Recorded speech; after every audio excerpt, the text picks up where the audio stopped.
Hello my friends, Grim here, I hope you're well. Time to indulge in a little bit of hate. Last time out we talked about my 5 favorite changes to the forthcoming patch 2.6 season 3 in D2R. Now I'm going to talk about 5 things I dislike about this update. Note that most of the actual changes they made to me are either neutral or positive, so some of the top 5 here is going to be things that are conspicuous by their absence, things that I'm disappointed they did not implement. As always, your opinion and mileage may well vary. I would love to hear what you thought about this patch note update in the comments below. Thanks for hanging out, and let's jump right in to our 5 worst changes to patch 2.6. Number 5 is the absence of some way to stack things in your stash that do not have variables. Examples are here on the screen. We're talking about one-off quest items, runes, gems, etc. Broadly, these could be termed as currency, at least for the most part. And what you're looking at here is a mock-up somebody made of a dedicated stacks tab. I will link the thread that this comes from in the description below to give credit where credit is due. This would be a great way to decrease clutter, to decrease time spent managing the inventory, and just to kind of clean things up aesthetically.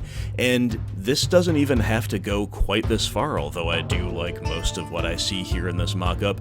It could be something as simple as adding the ability to stack runes. Just in the normal stash tabs, just stack the runes, stack identical gems, and a number appears indicating how many is in that stack.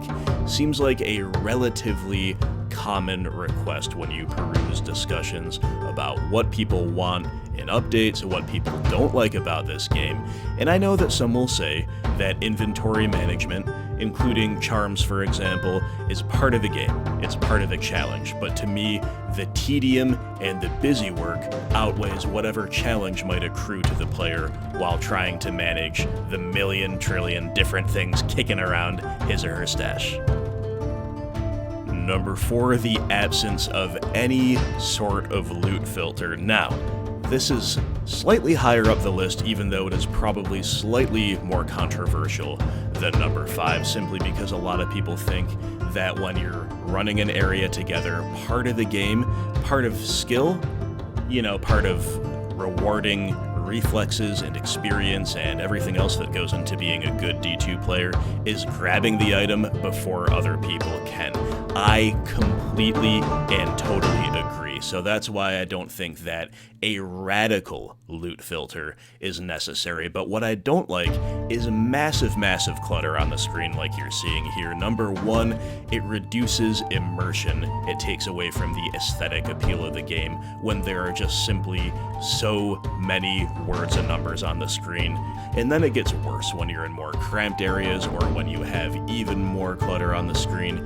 You're missing items. You simply can't see all of the items that have dropped, and it gets you into running into weird zigzag patterns to try to make sure you haven't missed everything, or picking up a bunch of nonsense in order to make sure that there isn't a Zod rune buried under that rancid gas potion, right? So I think a very moderate loot filter is warranted. This could come in many forms. You could, for example, have a toggle to turn off gold. You could still be auto-picking gold right up off the ground, but you don't necessarily have to see it in the loot display when you have alt toggled on.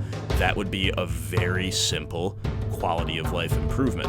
If you wanted to get slightly more complex, maybe you could turn off certain things or certain categories of things. It might be too much to ask to turn off this potion and that potion, but even if you had an option to turn off potions altogether, if you're running low on potions, you need to restock your belt, you turn it on, otherwise you have it off. Just gold and potions are taking up the vast majority of this screen. You could of course get more advanced with a loot filter as well, as many current games have shown. You don't even need to do that though, in my opinion. A little bit would go a long way. And number 3 is the lack of changes to the shape-shifting druid mechanics, specifically the fact that if you're wanting to wear Metamorphosis, which I'm really excited about otherwise, and wanting to proc both Mark of the Wolf and Mark of the Bear, as is optimal, you have to transform from human, as your default, to wolf, to human, to bear, to human, to wolf. This is if you want to stay mostly in wolf form. To me, that is just too tedious.